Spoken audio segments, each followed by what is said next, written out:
On April 24, 2014, Canada banned the entire fast food industry from hiring temporary foreign workers. One phone call had already ensured the crackdown would not last. 8 weeks later, the ban was quietly lifted, the program resumed, and the CEO of McDonald's Canada was caught on a leaked recording telling his franchisees he had spoken with the minister directly. He said the minister gets it. Nobody was fired, nobody was fined, and nobody was charged. He kept his job for 6 more years. The crackdown was a press release, not a consequence. 1973. The Canadian government created a program to bring skilled foreign workers into the country for jobs no local candidate could fill. It was called the Temporary Foreign Worker Program, and for nearly 3 decades it worked as intended. Medical specialists, academic researchers, and engineers worked on projects in remote locations.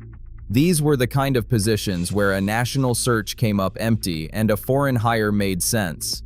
Then in 2002, the federal government added a low-skill pilot stream, and the program that had been built for northern mines and research labs was suddenly available to fast food restaurants and retail chains. By 2006, the Harper government was accelerating the expansion. A new fast-track system called the Accelerated Labor Market Opinion cut approval times to 10 business days and relied on employer attestations rather than proof, which meant an employer could apply for a foreign worker and have the paperwork approved before a local job posting had time to circulate.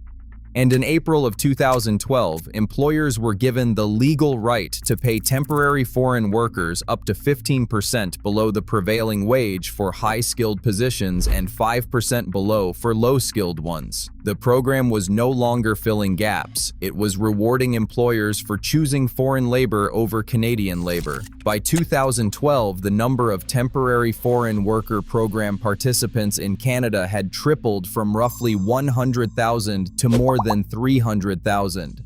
And the companies using the program the most were not the northern mining operations or the remote engineering firms the program was built for. They were fast food chains in cities with no labor shortage at all.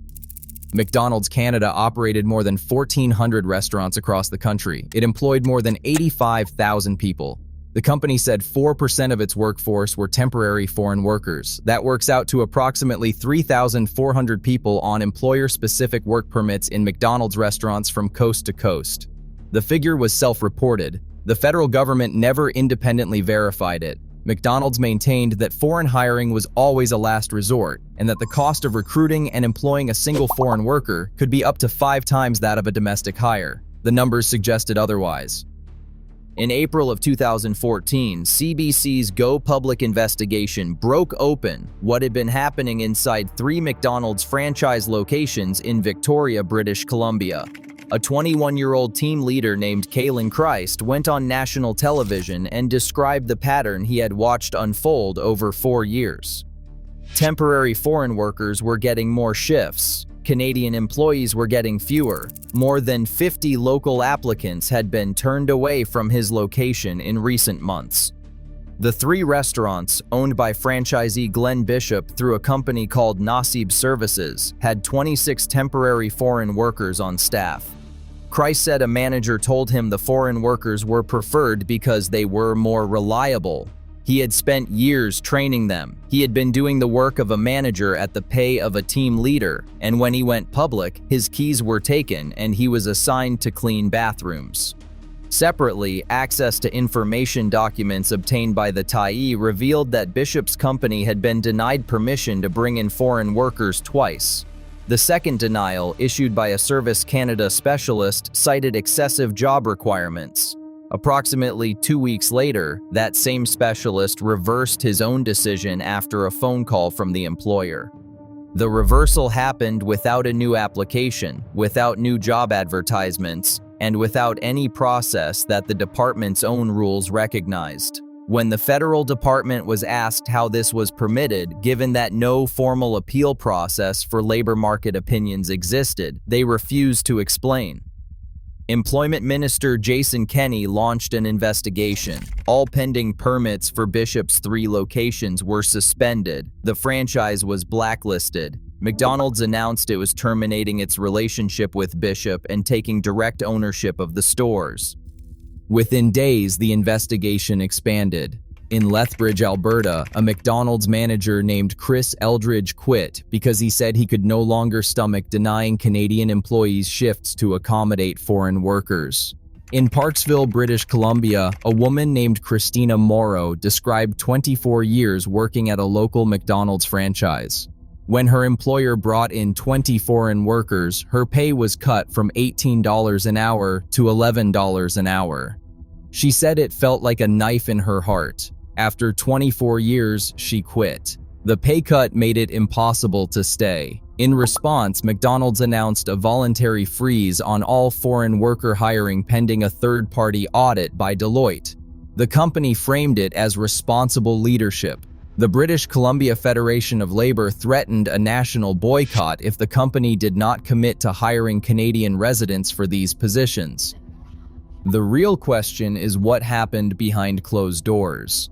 On April 22, 2014, 2 days before the government announced its moratorium, McDonald's Canada CEO John Betts held a conference call with franchisees. Someone on the call recorded it. That recording was provided to CBC. On the same call, an Alberta franchise owner warned that if the foreign workers left, the restaurants would fall apart. Betts himself acknowledged that the company had not done a very good job in a lot more places than they initially thought. 2 days later, on April 24th, Jason Kenney announced an immediate moratorium on the entire food services sector's access to the temporary foreign worker program. The ban covered restaurants, hotels, and retail in regions with unemployment above 6%. The NDP called for an emergency debate in Parliament. Kenney warned that employers who lied on their applications could face criminal fraud charges and jail time. The language was forceful. The coverage was wall to wall. It looked like the system was working. If this is the kind of story that brought you here, subscribe. These stories do not get promoted, they get buried. By June 20th, 2014, the moratorium was over. 57 days. That is how long the crackdown lasted. Kenney and Immigration Minister Chris Alexander announced what they called a comprehensive overhaul, new fees, new caps, new fines of up to $100,000. The moratorium was lifted. The announcement came on the Friday Parliament broke for summer recess, which meant the House would be empty until the fall. Question period was over. The cameras were already off. And that recording from April 22nd, the one leaked to CBC from the franchisee conference call. Here is what John Betts said to his franchise owners while the investigation was still active and the moratorium had not yet been announced. This has been an attack on our brand. This has been an attack on our system. This is an attack on our people. It's bullshit. I used those words when I described my conversation with the minister last week. He gets it. Canadian workers lost shifts.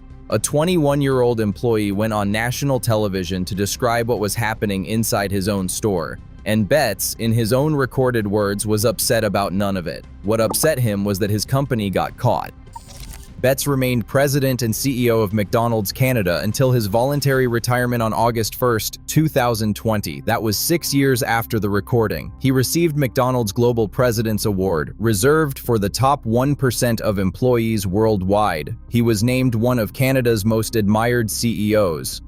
A different ending followed for the franchisee who took the blame. Glenn Bishop, the Victoria franchise owner at the center of the CBC investigation, was exonerated. A letter from Jason Kenney dated January 14, 2015 confirmed that Bishop had not broken the rules of the temporary foreign worker program. The criminal fraud charges and jail time that Kenney had publicly threatened never materialized for anyone. Bishop sued McDonald's Canada for $4 to $6 million in losses, and he was represented by former British Columbia Attorney General Wally Oppel, who called his client a sacrificial lamb. The reforms held for a while. Applications dropped 74% in the months that followed. Then in 2022, the Trudeau government doubled the low-wage temporary foreign worker cap and raised it to 30% for food services. By 2023, federal approvals for food counter attendants had surged from 170 to more than 8,000. The pipeline that was shut down for 57 days in 2014 was running wider than ever just a decade later. The program is still running today. The CEO who called the investigation bullshit retired with honors. The minister who said he gets it moved on. And the 21-year-old worker who went on record, lost his keys, and was sent to clean bathrooms is the only person in this entire story who faced a consequence for telling the truth. The minister got it. He just did not get it for the people standing behind the counter.